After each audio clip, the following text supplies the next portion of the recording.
Hi guys, welcome back to Creative Minds Academy. आज की इस वीडियो में हम top 100 civil engineering interview questions and answer के ऊपर बात करेंगे और साथ में यहाँ पे आप उसके साथ पिक्चर्स भी हम दिखाएंगे ताकि आपको समझने में और उसको याद करने में आसानी हो। इससे पहले भी हमने इंटरव्यू क्वेश्चन के ऊपर हमने डिटेल से वीडियो बनाई है, तो आज की वीडियो स्टार्ट करते हैं।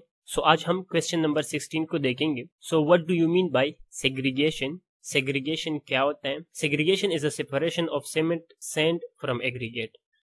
जो सेग्रीगेशन है वो जब सेपरेट होते हैं, क्या सीमेंट और सैंड जो है वो एग्रीगेट से अलग हो जाते हैं। सीमेंट सैंड एक साइड पे होते हैं और एग्रीगेट अलग हो जाते हैं, तो इसको सेग्रीगेशन कहते हैं।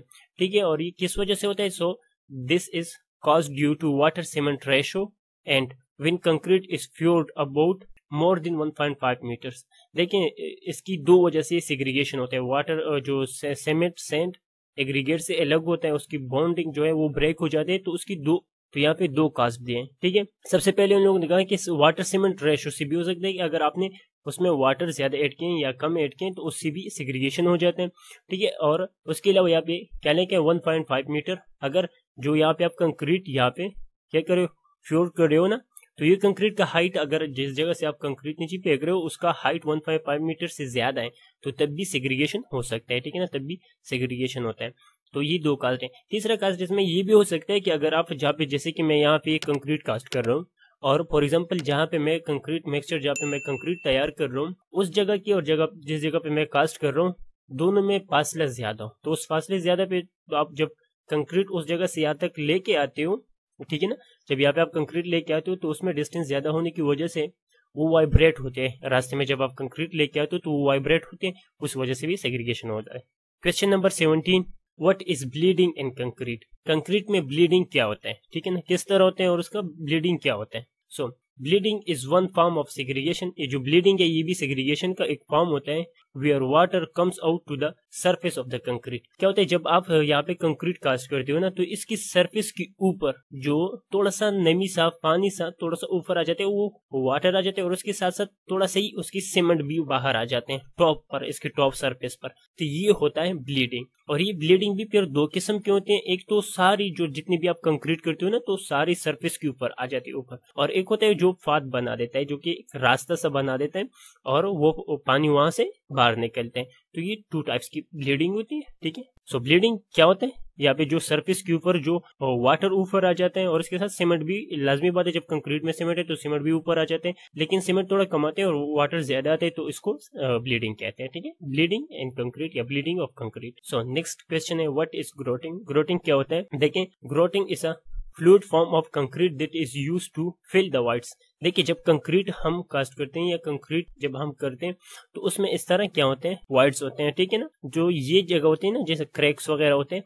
तो इस क्रैक्स वगैरह को फिल करने के लिए हम क्या करते हैं, ग्रोटिंग करते हैं। और ये किस जगह पे करते हैं? तो कंक्रीट में भी करते हैं। जैसे कि आप टाइल लगाते हो तो टाइल्स के दरमियान भी थोड़ा सा गैप बच जाता है, वहां पे आप सीमेंट करते हो या जो भी जिस चीज से भी आप फिल करते हो तो उसको ग्रोटिंग कहते हैं। ठीक है, question number 19, what are the minimum number of bars to be provided in rectangular column? जैसे कि हमारे पास ये एक रेक्टेंगुलर कॉलम है, इसमें कम से कम हम कितना नंबर ऑफ बार या स्टील हम कितना बार्स यूज कर सकते हैं? तो मिनिमम जो स्टील्स है वो हम यूज कर सकते हैं रेक्टेंगुलर कॉलम में, हम 4 नोज यूज कर सकते हैं, मतलब 4 नंबर ऑफ बार यूज कर सकते हैं कम से कम। जैसे कि एक यहाँ पे, एक यहाँ पे, एक यहाँ पे, एक यहाँ पे, चारों कॉर्नर पर एक एक बार हम यूज करते हैं। ठीक है, next question, what are the minimum number of bars to be provided in circular column? जैसे कि हमारे पास ये यहाँ पे आप देख सकते हो, ये हमारे पास क्या है, सर्कुलर कॉलम है, ये इसका क्रॉस सेक्शन है और ये हमारे पास सर्कुलर कॉलम होता है। तो इसमें हम कम से कम कितने सर्कुलर कॉलम में हम 6 नोज हम स्टील यूज करेंगे या नंबर ऑफ बार हम यूज करेंगे। ठीक है, यहाँ पे आप पिक्चर में साइड पे देख सकते हो, कम से कम हम 6 यूज कर सकते हैं। जैसे कि इस पिक्चर में आप देख सकते हो यहाँ पे 8 यूज हुए हैं, यहाँ पे भी 8 है, यहाँ पे भी 8 है।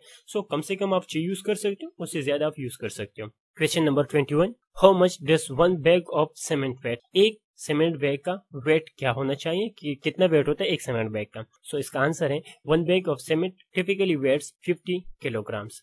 50 केजी एक बैग का वेट होता है हमारे पास सीमेंट बैग का। Question number 22, what is the recommended height of parapet wall? जैसे कि हमारे पास ये पैरापेट वाल है, यहाँ पे भी है, यहाँ पे भी है, यहाँ पे भी, या पैरापेट वाल, ये चेक कर सकते हो। इसका रिकमेंडेड हाइट जो बताते हैं हमें, रिकमेंडेड हाइट जो होते हैं वो क्या होना चाहिए?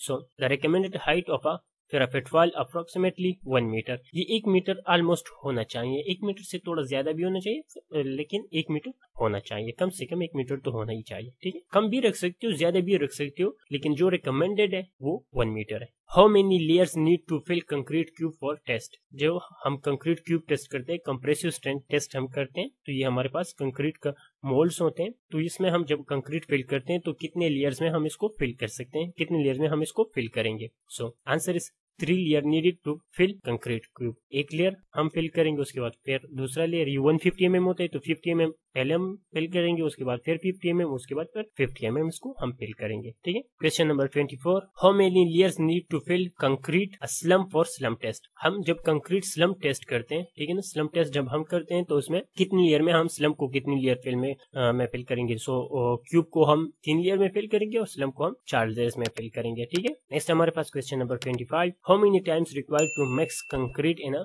Mixture machine. जब हम कंक्रीट को मिक्सचर मशीन में तैयार करते हैं तो कितनी टाइम तक हम इस मिक्सचर मशीन में कंक्रीट को मिक्स करेंगे। So answer is 2 to 3 minutes. 2 से लेकर 3 मिनट तक हम कंक्रीट को क्या करेंगे, मिक्सचर मशीन में मिक्स करेंगे। ठीक है, question number 26, what is the minimum thickness of slab. जो हमारे पास ये स्लैब होते हैं, ठीक है, इससे कम से कम इसका थिकनेस क्या होना चाहिए, ठीक है ना, उससे कम नहीं होना चाहिए। सो answer is minimum thickness of slab is 125 mm। ठीक है ना, 125 mm यानी 5 इंच से कम नहीं होना चाहिए स्लैब जो है। तो यहाँ पे हमारे पास स्लैब का थिकनेस जो होता है वो 5 इंच या 125 mm से कम नहीं होना चाहिए। So question number 27, what is minimum thickness of DPC. So ये हमारे पास होता है डीपीसी, ठीक है, जो डैम्प प्रूफ कोर्स भी हम इसको कहते हैं। ठीक है ना, डीपीसी मींस डैम्प प्रूफ कोर्स। तो इसका थिकनेस जो हमारे पास सारी वॉल जितनी होती है उसके ऊपर हम ये करते हैं ताकि जो डैम्पनेस है वो ऊपर ना आए। ठीक है, सीफेज जो होते हैं वो ऊपर ना चले जाए। ठीक है ना, तो ये डैम्पनेस जो हमारे पास है ये इसकी थिकनेस क्या होना चाहिए, कम से कम। So minimum thickness of damp proof course मतलब डीपीसी इज 25 mm और 1 इंच। तो ये हमारे पास 1 इंच से कम नहीं होना चाहिए, 25 mm से ये कम नहीं होना चाहिए। Question number 28, what is full form of 1 BHK। 1 BHK का फुल फॉर्म क्या होता है। 1 BHK 1 bedroom 1 hall and 1 kitchen. 1 BHK का मतलब है कि जो अगर आप कहते हो कि 1 BHK एक घर है तो उसका मतलब है कि उस घर में एक बेडरूम है, एक हॉल है और एक किचन है। ठीक है, question number 29, what is the minimum diameter of bar used in slab. कम से कम जब हम स्लैब में ये स्टील यूज करते हैं ना, जब यहाँ पे स्टील आप देख सकते हो ना, स्लैब में हम स्टील यूज कर सकते हैं, तो इसका डायमीटर कितना होना चाहिए। ठीक है ना, कम से कम डायमीटर जो हमारे पास है वो minimum 12 mm diameter of bar used in slab. कम से कम आप 12 mm का डायमीटर आप स्लैब में यूज कर सकते हो। इसको 4 सूत्र भी आम जुबान में 4 सूत्र कहते हैं, तो 4 सूत्र से आप कम यूज नहीं कर सकते, यानी 12 mm से कम डायमीटर ऑफ बार आप यूज नहीं कर सकते। ठीक है, इससे ज्यादा आप यूज कर सकते हो लेकिन कम यूज नहीं कर सकते। Question number 30, what is full form of OPC. जो हमारे पास ओपीसी होता है उसका फुल फॉर्म क्या होता है। सो ओपीसी फुल फॉर्म है ऑर्डिनरी पोर्टलैंड सीमेंट। जो हमारे पास ये सीमेंट होता है इसको ऑर्डिनरी पोर्टलैंड सीमेंट कहते हैं। इसके डिफरेंट टाइप सीमेंट के भी होते हैं, तो ये हमारे पास ओपीसी का मतलब है ऑर्डिनरी पोर्टलैंड सीमेंट, जो आमतौर हम यूज करते हैं, इसको ओपीसी कहते हैं। अगर इसी तरह आप मजीद इंटरव्यू क्वेश्चन देखना चाहते हैं तो स्क्रीन पे वीडियो नजर आ रही है, डिस्क्रिप्शन में मैं लिंक दे दूंगा, वहां से आप चेकआउट कर सकते हैं, या स्क्रीन पे आपको प्लेलिस्ट नजर आ रही है, यहाँ पे आप क्लिक करें। वहां पे मिलता हूँ आपके साथ, तब तक के लिए अल्लाह हाफिज।